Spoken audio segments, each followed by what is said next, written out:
నమస్తే అండి. నమస్తే. సార్ ఇక్కడ ఏంటంటే నాకు ఒక్కటే ఒక ప్రశ్న ఏంటంటే, నేను ఇందాక మీతోని మాట్లాడినప్పుడు మీరు చెప్పింది ఏంటంటే, అసలు నేను దేవుడిని నమ్మేవాడిని కాదని చెప్పేసి మీరు చెప్పారు. కానీ ఈరోజు చూసుకుంటే గత 8 సంవత్సరాల నుంచెల్లి మీరు ఇదే పనిలో ఉన్నారని చెప్పేసి మీరు అసలు ఏంటి ఇలా జరిగిందంటారు ఇదంతా? సో నేను ఒక విషయం చెప్తున్నానమ్మా. నాకు చిన్నగా ఉన్నప్పటి నుంచి దేవుడు, భక్తి, పూజ ఇవన్నీ అయితే నాకు తెలియదు ఫస్ట్ థింగ్ చెప్పాలంటే. హ్మ్. కానీ అంటే నాకు తర్వాత ఈ కార్యం చేసిన తర్వాత నాకు అర్థమైంది ఏంటంటే, నేను పుట్టినప్పటి నుంచి ఈ కార్యంలో ఉన్నాను నాకు అర్థమవుతుంది. హ్మ్. నేను ఎందుకంటే నా లైఫ్లో అన్ని థింగ్స్ చూసిన. చిన్నగా ఉన్నప్పుడు సరే మా నాన్న నేను 3 years ఉన్నప్పుడు చనిపోయాడు. మా తాతగారు ఇంతవరకు నన్ను పెంచడము, ఈ దేంట్లోకి రావడము. నేను ఒక పొలిటీషియన్ని. హ్మ్.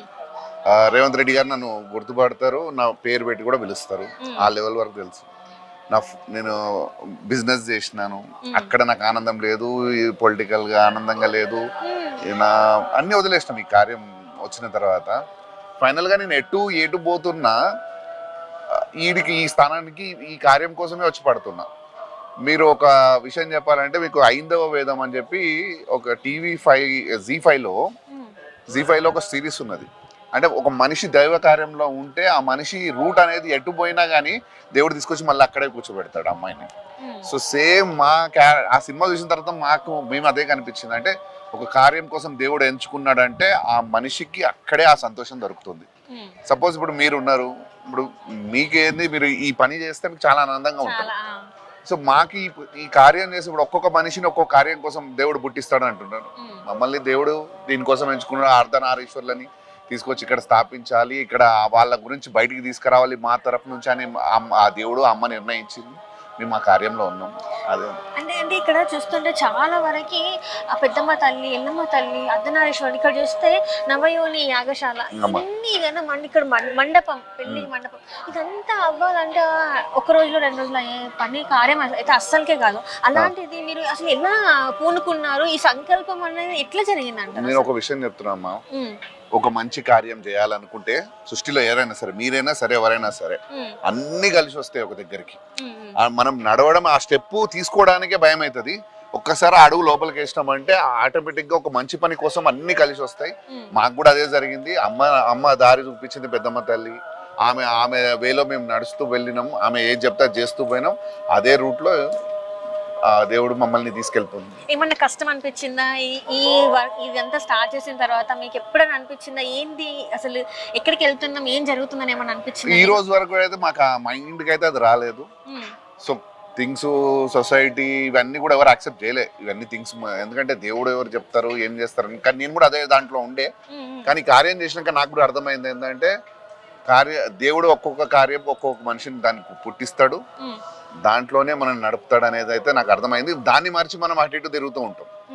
ఎవరి మనిషి అయినా సరే ఒక కార్యానికి మనిషి. ఇప్పుడు ఒక చిన్న విషయం చెప్తాము. ఇప్పుడు జంతువులు ఉన్నాయి, పక్షువులు ఉన్నాయి, ఏమైనా ఉన్నాయి సృష్టిలో. అది ఒక వేటాడుతుంది సింహము, దానికి సరిపోయేంతనే తింటది, మళ్ళీ పోయేది సైలెంట్ ఉంటుంది. దాని సరిపోయేంత తిని అది వదిలేస్తుంది అక్కడ. అది దాచిపెట్టుకోదు ఇంటికి తీసుకెళ్ళి. వేరే జంతువులు, నక్కలో ఇంకేదో హైనా లేదో తినడానికి దాన్ని వదిలేసి అది వెళ్ళిపోతుంది. కానీ మనం మనుషులమే కేవలము ఇది నాకు కావాలి, ఒక రోజుకి మనం పోవాల్సిందే, ఏదో ఒక రోజుకైతే మనం పోవాల్సిందే. కానీ సృష్టి నియమాన్ని కొన్ని మనం పాటించట్లేదు. సృష్టి మనకి ఏమి ఇచ్చింది, ఏం చేయమన్నది, నలుగురి కోసం మంచి చేయమని చెప్పి సృష్టి పంపిస్తుంది. కానీ మనలో అందరిలో కూడా ఒక స్వార్థం, నాది, నాకు, నా వాళ్ళు. ఇది ఇంకా ఇప్పుడు ఒక విషయం చెప్తున్నా, ఫైనల్గా సృష్టిలో మిగిలిపోయేది వీళ్ళు, మనం మిగలం. ఇవన్నీ ఏవి మనిషి సో విషయం మనం అర్థం చేసుకోవాల్సింది కూడా అంతే. దేవుడు మిమ్మల్ని ఒక మంచి కార్యం కోసం పంపించండి. ఏదైనా సరే నలుగురికి మంచి చేయమన్నాడు. నువ్వు ఎవరికైనా పెట్టకపోయినా బాధ లేదు, కానీ ఒకరికి మోసం మాత్రం చేయకండి. నీ కర్మ నీతోటే నడుస్తుంది. కర్మ సిద్ధాంతం 100% ఉంది. అది నువ్వు అవునన్నా కాదన్నా కర్మకు గురి కావాల్సింది ఎవరైనా సరే. ఒకప్పుడు అంతకు ముందుకి కొంచెం ధర్మం ఉండేది మన పెద్దవాళ్ళల్లో. ఏదన్నా చేయాలన్నా కానీ 2 నిమిషాలు ఆలోచించేటోళ్ళు. ఇప్పుడైతే మొత్తం అన్నీ వదిలేసుకున్నారు. ఏది కూడా నాకేమవుతుందిలే అనుకుంటున్నారు. కానీ ఆ కర్మ అనేది ఎట్లా వస్తుంది అంటే, ఈ క్షణానికి మనం చాలా గట్టిగా బలంగా ఉన్నాం, కానీ ఏదో ఒక రోజు అయితే పడతారు చూసినారా, ఆ కర్మ మామూలుగా తీసుకపోదు మనం. సో మేము అనేది కూడా ఒకటే, మీకు ఏదైనా మంచి జరిగింది ఇక్కడ ఈ ఆలయంలో, లేకపోతే ఎక్కడైనా మంచి జరిగింది, దేవుడి పేరుతోటి మీ డబ్బులు ఖరాబ్ చేయకండి. తీసుకుపోయి ఉండిలో డబ్బులు వేసి దేవుడు నాకు ఇది చేసిండు, అదే ఉండిలో డబ్బులు వేసియండి, అదే దేవుడు ఏం అడగాడు. దేవుడేమన్నా ఇప్పుడు మనం భయపడుతూ ఉంటాం, దేవుడు అంటే ఒక భయం. దేవుడేమన్నా సాడిస్టా? కాదు కదా. ఇప్పుడు మన తల్లిదండ్రులు ఉన్నారు, మీ 20 సంవత్సరాలు నేను పెంచినా, నువ్వు పెరిగినావు, నీ జాబ్ వచ్చింది, రిటర్న్ నాకు డబ్బులు అని అడుగుతారా? మరి ఈ సృష్టికి అమ్మా నాన్నలు వాళ్ళు, ఈ సృష్టికి అన్ని వాళ్ళే ఇచ్చారు, ఈ సృష్టిలో అన్ని వాళ్ళు ఎందుకు రిటర్న్ ఇవ్వమంటారు? నువ్వు ఇది వాడుకున్నావు, దానికి ఫీజు కట్టని చెప్పి ఉండి డబ్బులు ఏమని చెప్తారా? చాలా మంది ఏంటంటే నగలు చేపిచ్చిస్తారు, కిరీటాలు చేపిస్తారు, హుండీలో ఇంత ఇంత మొత్తంలో. ఒక విషయం గుర్తుపెట్టుకోండి, అందరికి ప్రజలకు కూడా భక్తులకు కూడా నేను ఒకటే చెప్తున్నా, ఎక్కడైతే డబ్బులకు ఆశపడి ఆలయాలు నడుపుతున్నాయో ఆ ఆలయంలో శక్తి ఉండదు. అమ్మవారు ఆ శక్తే ఉండదు. ఎందు గురించి అంటే దేవుడి సేవ అంటే, ఇప్పుడు మన ఇల్లు ఉన్నది, మీకు ఏదైనా కష్టం వచ్చింది, మీరు ఇక్కడ ఉంటున్నారు, అమ్మ నాన్న ఎక్కడ ఉంటారు? ఊర్లో ఉంటారు. మీకు ఏదైనా కష్టం వస్తే ఫస్ట్ గుర్తుకొచ్చేది మనకు అమ్మ నాన్ననే. అమ్మకో నాన్నకో చెప్పుకుంటే ఒక రిలాక్సేషన్ వస్తుంది మనకు. సేమ్ దేవుడు కూడా అంతే, మనకి ఏదైనా కష్టం వచ్చినప్పుడు అలా ముంగడ పోయి మనం ఖాళీ దండం పెట్టుకొని నాకు ఈ కష్టం వచ్చిందంటే వాళ్ళు ఏం చేయాలనేది నీ కర్మ బట్టి నీకు ఏది ఇవ్వాలో అదే ఇస్తాడు దేవుడు. అంతే, వాళ్ళు కూడా మనకు అమ్మ నాన్న లాంటి వాళ్ళు, అంతకు మించి ఇంకా వేరేదేం లేదు. ఇప్పుడు ఈ దేవాలయాన్ని మీరు నిర్మిద్దామని అనుకున్నప్పుడు, ఇప్పుడు ఏదైతే ఈ శ్రీచక్రమే కావచ్చు, అక్కడ ఎల్లమ్మ తల్లి, పెద్దమ్మ తల్లి, ఇవన్నీ రూపాలన్నీ మీరు ముందే డిజైన్ చేసుకున్నారా, లేకపోతే ఎలా అయిందంటారు ఇదంతా? ప్రతిదీ మాకు పెద్దమ్మ తల్లి ఆదేశం. మధు ఆమె డిజైనింగ్ మొత్తం ప్రతిదీ. ఇక్కడ ఈ బొమ్మ రావాలన్నా, ఆమె తను ఏది చేయాలన్నా మధు కంప్లీట్ గా. ఈ గుళ్ళో ప్రతి ఆర్కిటెక్ట్, మేస్త్రీలు ఉన్నా, ఎవరున్నా ఇక్కడ ఇంజనీర్లు, ఇంకొకరి పురోహితులు, పండితులు పెట్టిన ముహూర్తాలు కూడా కాదు, మాకు పెద్దమ్మ తల్లి చెప్పిన ముహూర్తాలే. పెద్దమ్మ తల్లి చెప్పిన ముహూర్తాలే. ఆమె చెప్పిన ముహూర్తానికి ఆ విగ్రహ ప్రతిష్ఠ చేయడం జరిగింది, అన్ని చేయడం జరిగింది. ఇక్కడ ప్రతిదీ కూడా ఆ డిజైన్ ఎట్లా రావాలి, ఆ స్విమ్ అక్కడ రావాలనేది ప్రతిదీ కూడా మధు ఆమె ఆలోచన పెట్టే.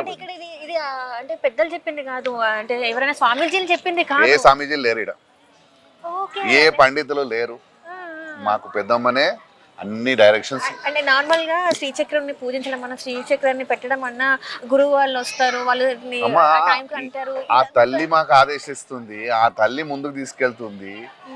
ఆమె కంటే పెద్దోళ్ళు ఎవరున్నారు తల్లి? ఆ తల్లి చెప్పిన మాటలనే అవే తీసుకొని ముందుకు వెళ్తున్నాం. ఆమె కంటే ఇంక ఈ గురువులంతా ఏమన్నా శాశ్వతంగా ఉండిపోయేటోళ్ళ? వాళ్ళకి స్వార్థం లేదా? వాళ్ళకి స్వార్థం ఉందా? స్వార్థం లేని వాళ్ళు ఎవరు తెలుసా అమ్మా? ఏదైతే గురూజీలు అంటారు చూసినావా, వాళ్ళకు ఒక్క రూపాయి కూడా ఆశించారు వాళ్ళు. ఇప్పుడు రమణ మహర్షి అంటారు చూసినావా, అట్లాంటి వ్యక్తులు గురూజీలు అంటే నేను ఒప్పుకుంటా. కానీ ఇప్పుడు సమాజంలో ఉండి యూట్యూబ్లలో కూర్చొని వాళ్ళని తిట్టడము, ఇది శాస్త్రం కాదు, అది శాస్త్రం కాదు, ఇది కాదు, అది కాదని చెప్పి తిరుగుతుంటారు చూసినావా, వాళ్ళు మాత్రం అసలైన గురూజీలు కాదు. ఎందుకంటే వాళ్ళకు అన్ని విధాల కోరికలు ఉంటాయి. వాళ్ళకి బట్టలు, మంచి బట్టలు వేసుకోవాలి, దండలు వేసుకోవాలి, ఒకరు వచ్చి వాళ్ళని మొక్కాలి, కాలు మొక్కాలి, ఇవన్నీ కోరికలు ఎందుకు వస్తాయి? ఒక దేవుడు అనేటువంటి ఏ కోరిక ఉండదు, గుర్తుపెట్టుకోండి. ఇందాక నేను అమ్మతో మాట్లాడుతున్నప్పుడు అమ్మ ఏమన్నారంటే, ఎవరైనా మొక్కుకొని వచ్చి ఇక్కడ ఏదైనా కానుకలు ఇస్తారంటే మేము ఒప్పుకోము అని చెప్పేసి. అదే చెప్తున్నా, మాకు అవసరం లేదమ్మా. మేము ఇప్పుడు ఈ కార్యం కోసం నాకు అమ్మ ఇచ్చింది, అది గౌరవంతో చెప్పట్లేదు. మేము పుట్టినప్పుడే నాకు ఇది ఇచ్చినది. ఈ కార్యం కోసం ఇన్ని రోజులు నేను దీన్ని ఎంజాయ్ చేసిన. ఇప్పుడు టైం వచ్చింది వాళ్ళకి పెట్టే టైం, అదే పని చేస్తున్నాం. ఇక్కడేం మాకేం ఖర్చులు ఉంటాయి తల్లి? ఇక్కడ ఉండేది ఏముండి, పంతులు ఉన్నారు. పంతులు మా దగ్గర ఒక్కరికి కూడా మేము జీతాలు ఇవ్వము. పంతులకు మేము జీతాలు ఇవ్వము. ఎవరైతే భక్తులు వస్తారో వాళ్ళు వేసిన డబ్బులే వాళ్ళకి ఆ జీతం. మేము ఏ పంతులకు కూడా సాలరీస్. మా పంతులు గారికి ఎవ్వరికి కూడా మిమ్మల్ని ముఖం చూసి పట్టు పెట్టాడు. మీరు ఎవ్వరు వచ్చినా అందరినీ సమానంగానే చూసుకుంటారు మా పంతులు. ఇక్కడ మేము ఎవ్వరికి ఒక రూపాయి, ఎవరికి వాళ్ళకి ఒక శాలరీ ఇవ్వము. భక్తులు ఏది ఇస్తే వాళ్ళు అదే తీసుకుంటున్నారు, అదే దాంట్లో వాళ్ళు మాతో పాటు వాళ్ళు నడుస్తున్నారు. అది రూపాయి రాని, 10 రూపాయలు రాని, ఎంతనైనా రాని, దాంట్లోనే వాళ్ళు సంతోషంగా ఉన్నారు. వాళ్ళు అదే వాళ్ళకు అది ఇస్తున్నారు. ఇంకా మాకేం ఖర్చులు ఉంటాయమ్మా? దేవుడి పూజకు మాత్రం చేసుకోలేమా? ఇక మేము ప్రతి శుక్రవారం అన్నప్రసాదాన్ని చేస్తున్నాం. అదంటే ఇక మాకు అది మాకు ఇప్పుడు దాంట్లో కూడా అయితే సంతోషంగా ఉంటుంది. అంటే మాకు ఇక్కడ మేము అన్నప్రసాదన కార్యక్రమం చేస్తే ఇక్కడ ఆటో నడుపుకునేటోళ్ళు, అసలు రోడ్ల పైన లేబర్ పని చేసుకునే వాళ్ళు, ఇక్కడ ఇప్పుడు ఒక్కొక్క చుట్టుపక్కల తిన్నేకే లేని వాళ్ళు, సో అక్కడ ఇప్పుడు ఆటో ఇప్పుడు చిన్న చిన్న పనులు చేసుకునే వాళ్ళకు ఒక రోజు ఒక మధ్యాహ్నం భోజనం ఒక 200 మినిమం అవుతుంది. అది అమ్మ వాళ్ళకి ఇక్కడ అన్నం పెడుతుంది. సో మేము అందరికి కూడా ఎక్కడైతే అన్నప్రసాదన కార్యక్రమాలు జరుగుతూ ఉంటాయి కదా, భక్తులకు కూడా అదే చెప్తున్నాను నేను. ఆ గుళ్ళో అన్నం పెట్టేటప్పుడు మీకు శక్తి ఉండి మీ ఇంట్లో మీరు వండుకొని తిని మీకు ఆ శక్తి ఉన్న వాళ్ళు పోయి అన్నప్రసాదనాలలో పోయి తినకండి. ఎందుకంటే లేని వాని కోసం దేవుడు అక్కడ అన్నం పెట్టిస్తున్నాడు, ఎవరో ఒక పుణ్యాన్ని పుత్రుడు. ఆ పుణ్యాన్ని మీరు పోయి ఆ తిని పాపం చేస్తున్నారు. సో ఇక్కడ మేము ఏం చేస్తామంటే అన్నప్రసాదనం మేము చేసేట రోజు అందరు తిన్న తర్వాతనే లాస్ట్కి మేము తింటాం. ఎందుకంటే అందరికి మేము ఇప్పుడు మా తిండి కూడా ఒక ఇద్దరికి సరిపోతుండొచ్చు మేము తినేది. సో వాళ్ళందరూ తిన్న తర్వాతనే మేము తింటాం. ఇది ఇప్పుడు అన్నప్రసాదం నైట్ టైం చేస్తారా, డే టైం? మధ్యాహ్నం టైంలో చేస్తారా? అండ్ ఇంకొకటి ఏంటంటే సార్ నేను అడిగేది ఏంటంటే ఈ గుడి స్టార్ట్ చేసినప్పటి నుంచి మీ ఆహార వ్యవసాయ అంటే పద్ధతులు ఏమైనా చేంజ్ చేసుకున్నారా, లేకపోతే ఎట్లా ముందు ఎలా ఉండేది ఇప్పుడు ఏమైనా చేంజ్ అయిందా? మా లైఫ్ స్టైల్ ఏది మారలేదమ్మా. మేము అన్ని విధాలుగా మేము ముందెట్లున్నాం అట్లున్నాం.